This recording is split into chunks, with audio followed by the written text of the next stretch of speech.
Hello friends, welcome back to my channel Subhra's biology. तो जैसे कि आप लोगों को पता होगा, मैं वीडियो बनाती हूँ for medical laboratory technician students. तो बहुत दिन से मेरा जो वीडियो है वो आना बंद हो गया था, इसीलिए क्योंकि मेरा जो एग्जामिनेशन आने वाला था, इसीलिए मैं प्रिपेयर कर रही थी खुद, इसीलिए वीडियो बंद हो गया था।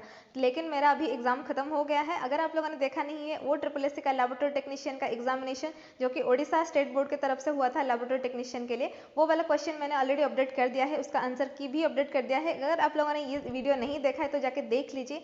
तो बाकी जैसे कि अदर स्टेट बोर्ड के क्वेश्चन मैंने देखा, एक ही कॉम्पिटिटिव एग्जामिनेशन देते हुए मैंने जितने सारे स्टेट हैं हमारे इंडिया में, वहाँ पे जो एग्जामिनेशन हुआ था उसका क्वेश्चन मैंने देखा था, क्योंकि बहुत सारे लोगों ने ऐसा अपलोड किया हुआ है।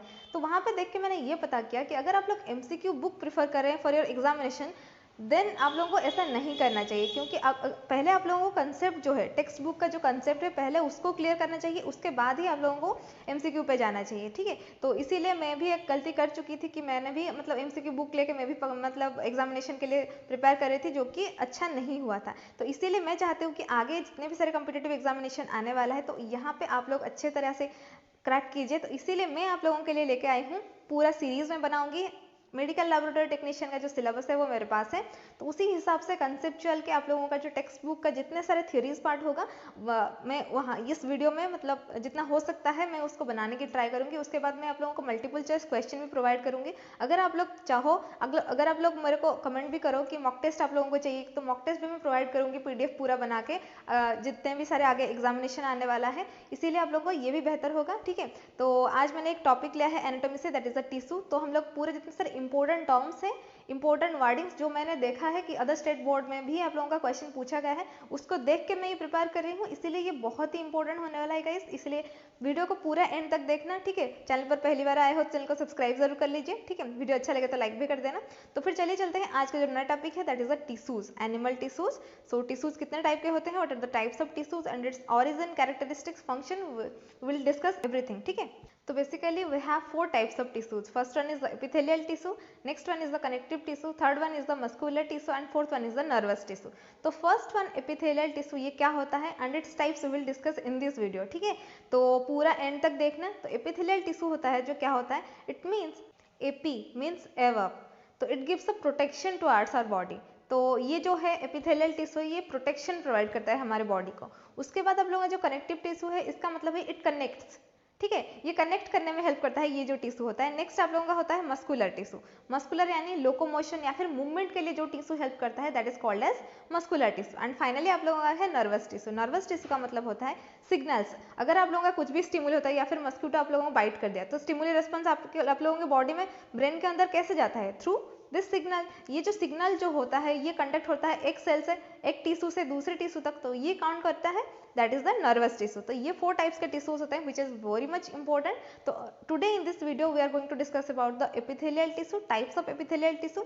तो जैसे कि मैं ऑलरेडी आप लोगों को बता चुकी हूँ, एपी मीन्स एबव, तो ये होता है, क्या होता है ना, outer covering of the body, ये होता है epithelial tissue. So let's discuss about its structure as well as characteristics. तो अगर आप लोग स्ट्रक्चर की बात करें, तो आप लोग जैसे कि पिक्चर में देख रहे हो, स्ट्रक्चर जो है उसका एक मेम्ब्रेन है, बेसमेंट मेम्ब्रेन। ये क्या है मैं आप लोगों को बताने वाली हूँ, पर पहले हम लोग डिस्कस कर लेते हैं स्ट्रक्चर के बारे में। बेसमेंट मेम्ब्रेन है, जैसे कि हर चीज का एक बेस होता है ताकि ये अच्छे से रह पाए, तो इसीलिए इसका भी एक बेस है, that is known as basement membrane. उसके ऊपर जो होता है सेल्स प्रेजेंट रहते हैं। ठीक है, तो ये जो सेल्स प्रेजेंट रहते हैं उसके अंदर एक न्यूक्लियस होता है, लेकिन इसका जो साइज जो है, इस साइज के ऊपर से ये एपिथेलियल टिश्यू भी वैरायटी टाइप से डिवाइड हुए हैं। तो पहले हम लोग देख लेंगे कि इसका जो कैरेक्टरिस्टिक क्या है, एपिथेलियल टिश्यू का कौन सा कैरेक्टर होता है। पहला तो ये होता है, it is tightly packed, as you can see in this picture. Picture में आप लोग जैसे कि देख पा रहे हो कि पूरा जो मैट्रिक्स है उसके अंदर में बिल्कुल है ही नहीं, very little amount of matrix is there, because it is very much close to each other, cell के साथ सेल एकदम पूरा जुड़ा हुआ है। ठीक है, तो it is tightly bound together, it is very close to each other. ठीक है, तो ये होते हैं आप लोगों के कौन सा, एपिथेलियल टिश्यू। ठीक है, उसके अंदर intercellular spaces, as you can say intercellular matrix जो होता है वो वेरी लिटिल अमाउंट में होता है या फिर नहीं भी होता है। ठीक है, तो नेक्स्ट होता है आप लोगों का जो इंटरसेलर मैट्रिक्स, जो उसके अंदर में सेल्स के साइड में जो प्रेजेंट होता है, जो थोड़ा थोड़ा करके, वो it is made up of glycoproteins. And ये ग्लाइकोप्रोटीन कहाँ से आता है, ये सेल ही प्रोड्यूस करता है बाय देमसेल्व्स। ठीक है, तो यहाँ पे मोस्ट इंपॉर्टेंट थिंग आप लोगों को याद रखना है, ग्लाइकोप्रोटीन्स। ग्लाइकोप्रोटीन्स जो होता है वो इंटरसेलर मैट्रिक्स जो होता है, it is made up of glycoproteins, ये आप लोगों को नहीं भूलना है। ठीक है, इसके अंदर में नेक्स्ट पॉइंट आप लोगों को आता है, सेल्स में बी और सीलिया और you can say it as brush like projections. ये कौन से टिश्यू में प्रेजेंट होता है मैं आप लोगों को एग्जांपल के साथ फिगर में बता दूंगी, ठीक है। तो इसके लिए कोई टेंशन लेने की जरूरत नहीं है, क्योंकि सीलिया आप लोगों का कैसे आप लोगों का टिश्यू में प्रेजेंट है ये आप लोग ये सोच रहे हो, ठीक है। तो इसको भी बता दूंगी, कोई बात नहीं है। तो final the most important characteristic of this epithelial tissue जो कि मैं ऑलरेडी आप लोगों को बता चुकी हूँ, that is the basement membrane, ठीक है। ये जो सेल्स होते हैं they lie upon this basement membrane, ठीक है। तो ये जो होता है it is made up of glycoproteins, mucopolysaccharides as well as reticulin fibres. ये 3 वर्ड्स आप लोगों के बहुत इंपॉर्टेंट होते हैं जो कि मल्टीपल चॉइस क्वेश्चन में आप लोगों को पूछा जा सकता है, ठीक है। तो आप लोगों ने देख लिया कौन सा चीज से आप लोगों का बेसमेंट मेम्ब्रेन बना है, that is the glycoproteins as well as आप लोगों का mucopolysaccharides as well as final the reticulin fibres, ठीक है। ये हो गया आप लोगों का पूरा important characteristics of epithelial tissue. अगर आप लोगों का एग्जामिनेशन में आता है कि एपिथेलियल टिश्यू कहाँ पे प्रेजेंट है, एग्जाम्पल क्या है, ये इसको इन डिटेल हम लोग यहीं पे बात करेंगे, ठीक है। तो चलिए चलते हैं इसका ऑरिजिन देख लेते हैं। ऑरिजिन का मतलब क्या होता है, जैसे कि मैं ऑलरेडी टाइप्स बता चुकी हूँ। तो एपिथेलियल टिश्यू जो होता है covering outer covering of the tissue, ये मतलब आप लोगों का पता होगा जो एम्ब्रियोनिक स्टेज है आप लोगों का, पहला होता है एक्टोडर्म, उसके अंदर नीचे होता है मेसोडर्म, उसके नीचे होता है आप लोगों का एंडोडर्म, ठीक है। तो ये जो आप लोगों का एपिथेलियल टिश्यू है इसका ओरिजिन जो है ये एक्टोडर्म से भी हो सकता है, मेसोडर्म से भी हो सकता है, एज वेल एज एंडोडर्म से भी हो सकता है। लेकिन मैं यहाँ पे आप लोगों को बता दूं connective tissue as well as आप लोगों का जो मस्कुलर टिश्यू होता है ये सिर्फ मेसोडर्म से ही आप लोगों का फॉर्मेशन होता है, इसका ओरिजिन सिर्फ मेसोडर्म है। लेकिन आप लोगों का फाइनल जो नर्वस टिश्यू है इसका जो ओरिजिन है एक्टोडर्म है, ठीक है। तो ये आप लोगों को बहुत ही इंपॉर्टेंट है, ये आप लोगों को याद रखना है एमसीक्यू के लिए, ठीक है। अगर आप लोग सेमेस्टर एग्जामिनेशन दे रहे हो तो भी ये इंपॉर्टेंट है, ठीक है। इसका ओरिजिन भी हम लोगों ने देख लिया। उसके बाद next we will discuss about its function. Epithelial tissues के फंक्शन क्या होते हैं। First point, it protects from dehydration, infection, mechanical as well as chemical injuries. तो इस पॉइंट का मतलब ये होता है, ये जैसे कि हम लोगों के आउटर कवरिंग में प्रेजेंट है, तो इसका क्या काम होना चाहिए, पहला तो प्रोटेक्शन करना चाहिए। अगर कोई भी ऑर्गेनिज्म हमारे बॉडी के अंदर जाना चाहता है तो इसको ये it acts as a barrier, ठीक है, फॉर आवर बॉडी। तो ये प्रोटेक्शन के लिए यहाँ पे हो गया। ये फिर इन्फेक्शन के लिए भी आप लोग अगर देखोगे कि अगर कोई भी माइक्रो ऑर्गेनिज्म इन्वेड करना चाहते हैं हमारे बॉडी को, जल्दी से अटैक नहीं कर पाएगा, it's just because we have our epithelial tissues, ठीक है। So they can invade, they can fight for them. तो ये हो गया आप लोगों का क्या होता है, इन्फेक्शन को भी कम करने में हेल्प करता है। As well as it also acts as a mechanical as well as chemical injuries के लिए भी ये हेल्प करता है कि अगर आप लोगों का मतलब फिजिकल इंजुरी कुछ हो जाता है तो डायरेक्टली ऑर्गन पे नहीं जाएगा, tissue, skin tissue, epithelial tissue ही कुछ हार्म होंगे, ठीक है। तो ये एक बहुत ही इंपॉर्टेंट कैरेक्टरिस्टिक है, important function of this epithelial tissue. Next important point है, इट हेल्प्स इन एब्जॉर्प्शन, जो कि प्रेजेंट है ये कहाँ पे प्रेजेंट है, इंटेस्टाइन पे एज वेल एज आप लोगों के किडनी ट्यूबुल्स में। तो आप लोगों को पता होगा आप लोगों के इंटेस्टाइन में ही मैक्सिमम अब्जॉर्प्शन होते हैं, ठीक है। तो वहाँ पे क्या प्रेजेंट होते हैं, भिलाई प्रेजेंट होते हैं जो which helps in the absorption. तो ये जो होता है उसका जो इंटेस्टाइन का लाइनिंग है यहाँ पे आप लोगों का एपिथेलियल टिश्यू प्रेजेंट रहता है जो कि आप लोगों को अब्जॉर्प्शन के लिए हेल्प करेगा। एज वेल एज किडनी पे भी आप लोगों का रीअब्जॉर्प्शन होता है, आप लोगों को पता होगा, तो वहां पे भी ये एपिथेलियल टिश्यूज प्रेजेंट होते हैं। कौन सा होता है ये तो इंपॉर्टेंट हम लोग पर्टिकुलरली देखेंगे जब हम टाइप्स में पढ़ेंगे, लेकिन आप लोगों को पता होना चाहिए इसका जो काम है it helps in the absorption, इसीलिए ये प्रेजेंट है इंटेस्टाइन में as well as in the kidney, ठीक है। It acts as a selective barrier against everything, you can say it as. तो जैसे कि मैं ऑलरेडी आप लोगों को बता चुकी हूँ ये एक बैरियर जैसा है जो कि आउटर थिंग जो हमारे बॉडी में नहीं है प्रेजेंट, जो ऑर्गेनिज्म होते हैं उनको एंट्री करने में या फिर कुछ भी चीज हो एंट्री करने में आप लोगों को it acts as a barrier, selective barrier. Next important function है रीजनरेशन, इट कैन रीजनरेट। जैसे कि आप लोगों को पता होगा हमारे जो लीवर है अगर कुछ भी पार्ट उसका डैमेज हो जाता है देन इट कैन रीजनरेट, ठीक है। तो इसीलिए हमारे स्किन टिश्यू यानी एपिथेलियल टिश्यू भी ऐसे टिश्यूज हैं जो कि इट कैन रीजनरेट।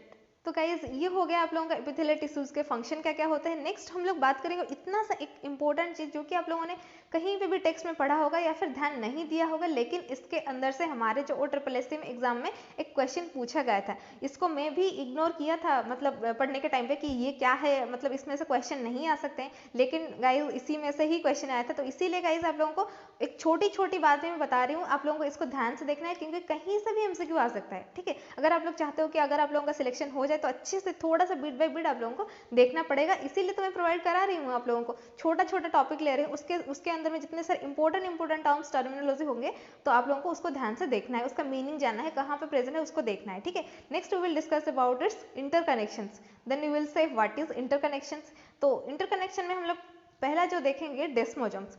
डेस्मोजम्स जो है वो क्वेश्चन आया था हमारे कॉम्पिटिटिव एग्जामिनेशन में। डेस्मोजम एक ऐसा होता है प्लाज्मा मेम्ब्रेन को क्या करता है ना, एक thicken part of that plasma membrane जो कि आप लोगों को हेल्प करता है कनेक्शन बनाने में, एक सेल से दूसरे सेल तक इंटरकनेक्ट होने के लिए आप लोगों को चाहिए डेस्मोजम्स, ये बहुत ही इंपॉर्टेंट है, ठीक है, डेस्मोजम्स भूलना नहीं है। नेक्स्ट आप लोगों को आता है इंटरडिजिटेशन। इंटरडिजिटेशन का मतलब होता है फिंगर लाइक प्रोजेक्शंस होते हैं कुछ एपिथेलियल टिश्यूज के, ठीक है, ये मतलब एक सेल से दूसरे सेल का आप लोगों का जो कनेक्शन कैसा होता है, ये फिंगर लाइक प्रोजेक्शन के साथ भी वो लोग कनेक्ट हुए होते हैं, दैट इज कॉल्ड एज इंटरडिजिटेशन।